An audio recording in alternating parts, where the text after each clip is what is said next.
বন্ধুরা এদিকে দেখেন সবকিছু শেষ করলাম কইরা এখন আয়ে পড়ছি রান্না করতে। তো এদিকে আলু সিদ্ধ বয়াই দিছি, খাস্তা পুরি বানামু।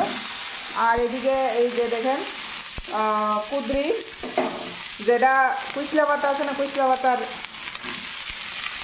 ইয়েটি আর কি। কিন্তু আমরা এখানে কুইসলা পাতা ইয়েটি খাইলে অনেকে কয় যে তিতা লাগে, কিন্তু এখানে আমরা কত দাম দিয়ে কিনা আনি, আর খুব টেস্টি। এই যে কাঁচা দেখতেছেন শুধু শুধু, এটি তো এত মিষ্টি, আমি নিজে খাইয়া দেখছি, মানে এত স্বাদ এটি।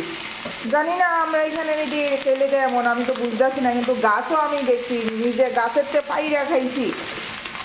তো অনেক নার্সারিতেও আছে, বা আমরা আমি যে চাকরি করতাম আমার আগের হসপিটালটাতেও আছে একদম পাশে। তো আমরা মানে সবাই একসঙ্গে পাইরা খাইতাম, এত মিষ্টি। কিন্তু কী জানি আমরা এদিকে ক্যান্ডিটা এমন। তো আমি আজকে এটা একদম সিম্পলভাবে করতেছি। এটা পেঁয়াজ দিয়া করলে মানে অনেক দারুণ খাইতে, আরও মানে সব রকমেরই স্বাদ। কিন্তু এইটা যখন করবেন এটাতে একটু মশলা লাগে আর কি, এটা এমনি খালি খাইতে এতটা টেস্টি না আর কি। খালি খালি বলতে মানে এমনি যেরকম সিম্পল নুন আর হলুদ দিয়ে অতটা আমার কাছে লাগে না, একটু মশলা টশলা দিয়ে ভাল লাগে আর কি।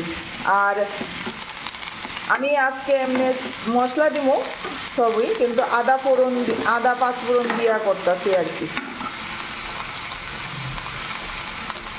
আর খাস্তা পুরি যখন বানাবো তখন দেখাইবো।